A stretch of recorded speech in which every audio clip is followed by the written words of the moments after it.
شوية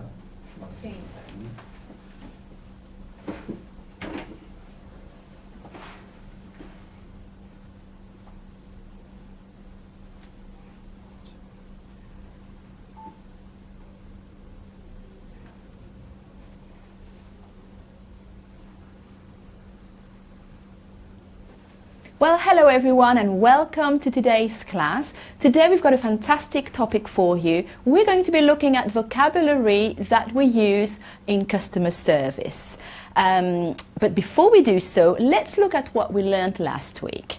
So let's have a look. Last week, if you remember, I did the class for you and I was telling you about common pronunciation mistakes, okay? So it's a really good idea for you to really watch that class again, or if maybe if you haven't watched it, you should really have a look at it, because the fact that you'll know your mistakes and how to pronounce things, you will sound a lot more natural. So what we did in our class, we learned how to pronounce the ED sound of your regular verb, in the past simple, so the ED sound. We also looked at some silent letters that we have in English. So all of this for you to become more fluent and more natural as well when you speak. So for you to watch the class or to watch it again, it's very easy to do so. I'm sure you know. You go back onto our Facebook page. On the left-hand side of the screen, you will click onto the video section. Another window will come up. You then choose the class. You can leave some comments and we will always reply to you.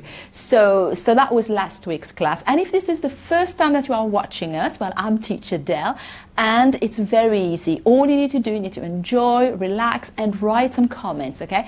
Tell us your name, tell us your level of English, where you are watching us from, and then I'll be able to give you some feedback live.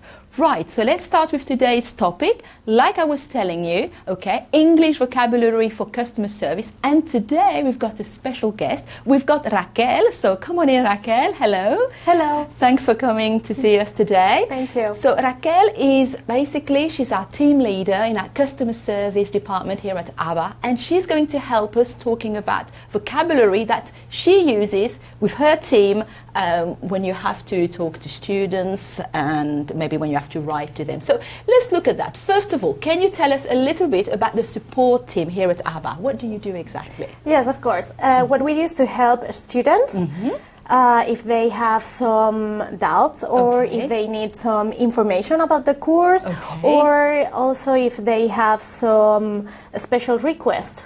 Right, yeah, so it's a very active team here at ABBA, and they're really there, to help the students, to make the learning experience even better.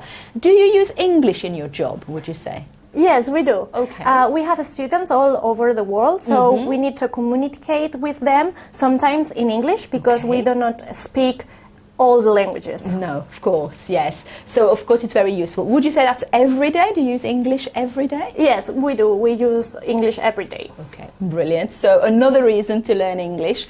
Okay, so now the class is about vocabulary, okay? And we're going to talk about vocabulary over the phone. But before we do so, we've got some viewers, we've got people watching us. Okay, we've got Yogi, Karim, Temo, Connor, Laura and Nadia. Actually, there are some names that I'm recognizing, so welcome to the class. And please write some comments, keep watching, tell your friends you are watching, so then we can all have a good time learning about customer service today. Okay, so vocabulary over the phone.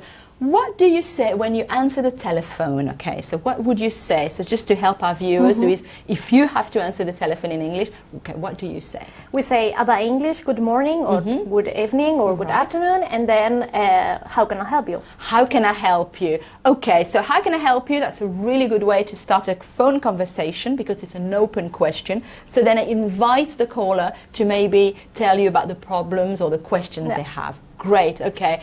Now, I'm sure it happens that sometimes you don't understand the information over the telephone. So what do you say when you don't understand someone's name, for example, or somebody's email address? What do you ask? them to do?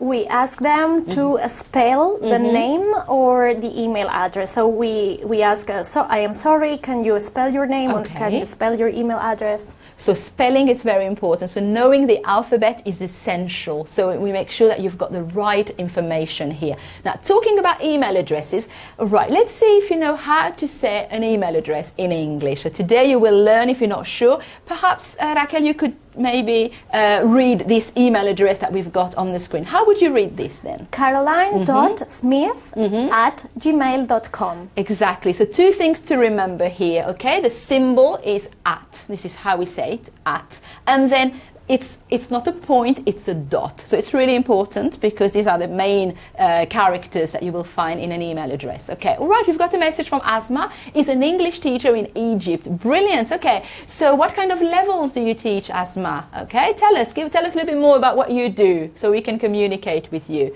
Right, moving on. Still vocabulary over the phone. We've got two sentences here. Can you perhaps tell us about the first one? When would we use the first one? Sorry to keep you waiting. We use it when, for example, we need to check some information about the student or the student's account. Right, yes. So, sorry to keep you waiting. It's when you're taking a little bit longer than expected and you apologize. The second one is one of our agents will call you back as soon as one becomes available. Now, that's a typical sentence, very polite, quite formal, to say, look, we are busy right now, but we will call you back. Okay, so the phrasal verb to call someone back. Okay, do you say this kind of thing? Yes. Both. Of course, very useful. So when you talk to somebody over the telephone, you need to learn the vocabulary so you sound natural and formal at the same time. Okay, now vocabulary, writing emails. Now we were talking about templates earlier on, and I know that you use templates at ABBA. So what is a template, Raquel? It's a text. It's a already written text. Okay. We use in order to answer quicker our students. So because sometimes they ask the same things and the same information, so that's much easier for us as well. Of course, so we use templates. Just like Raquel said, so it's quicker, we give the same standard of service, okay? Yogi is saying, I use English in my job. Right, is that every day, Yogi? Tell us a little bit more about what you do maybe at work and how you use English. It's really interesting. Okay, what kind of language do you use in the emails, Raquel? Formal or informal? Mostly formal. Okay. But it depends on the request or in the relation with the student. Okay. Then we use informal as well. Sure. So I suppose to start with formal, with the right title, and then as you get to know the student a bit better, maybe a little bit more informal. Of course.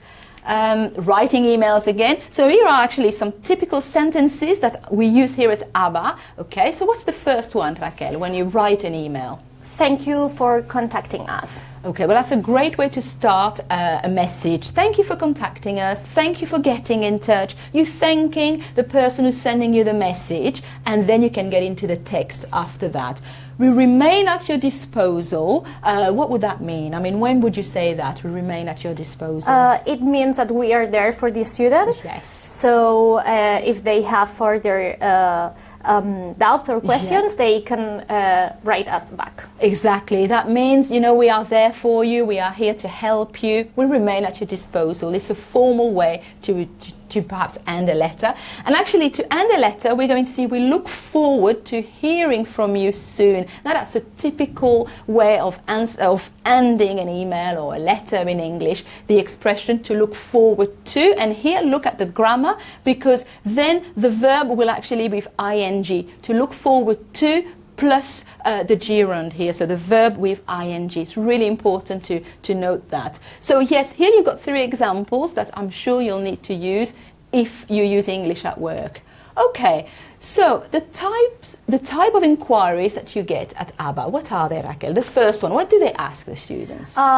Mostly information about the course, so how it works and the content. Yes, this is the main one. Yeah, the main one. And then, like you said, doubts and questions. So this is again something typical. Some of the questions that they may have, questions about the course. Okay, help with technical issues. What could a of issue could they have in terms of technical? So, for example, if they cannot log in, okay, sure. That's an usual technical issue. Yes. Then we help them to log in. Of course, or if they want to change their email address or their address or something. So all these, anything that's maybe not related to learning, to English itself, like grammar or vocabulary. Yeah, to the academic part. Yeah, the academic part, exactly. And then, do you find some students give you suggestions about the course? Yeah, okay.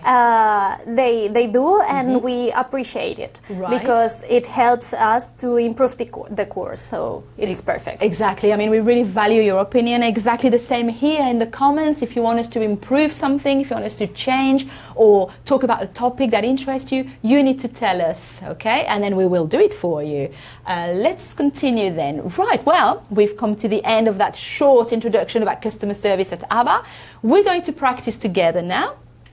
Okay, so first of all, some of you have already answered this, but I'm sure we've got more people watching. Do you use English at work? So yes or no, and if it's yes, please tell me, in what context. And I'm sure today was useful, so you could tell us that. What's the next question, Raquel?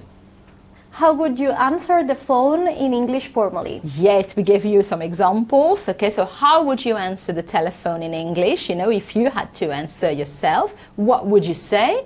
And finally, yes, have you downloaded the ABBA English application on your phone? Okay, let us know, because if you haven't, you should really. I'm going to tell you a little bit more about the course in a minute.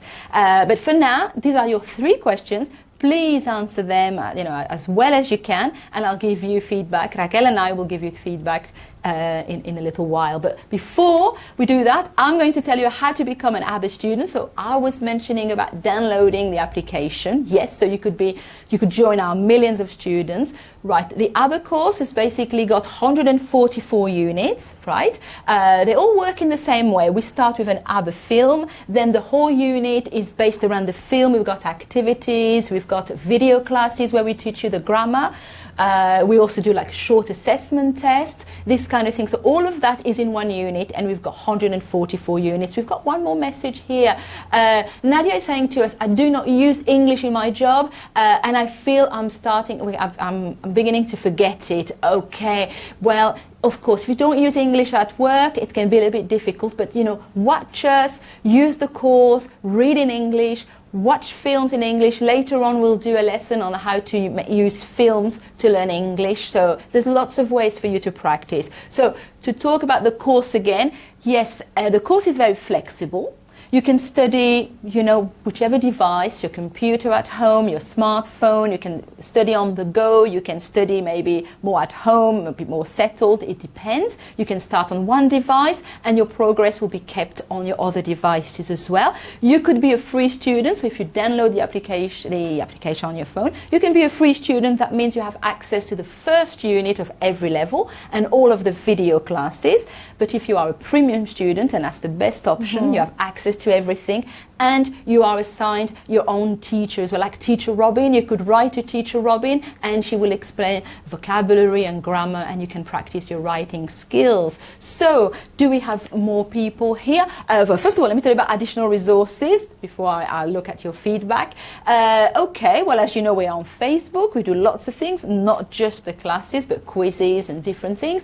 We are on YouTube and on Twitter, and we've got the ABBA Journal, and in the ABBA Journal, that's where we write all our blog, okay, and we will be posting links. So if you actually click on the link, you'll be able to look at all the blog posts that we've written, especially about customer service. So that's really useful. So now let's see if we've got any more comments. Yeah, we've got Connor here. What is Connor telling us, Raquel?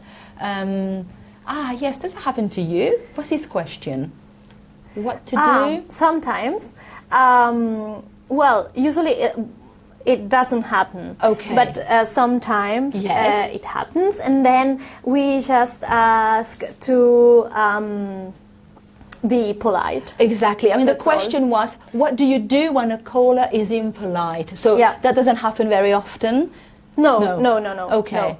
And what would you do then, just to take us through that again? If, let's say, you've got somebody who's rude, do we have a policy to what?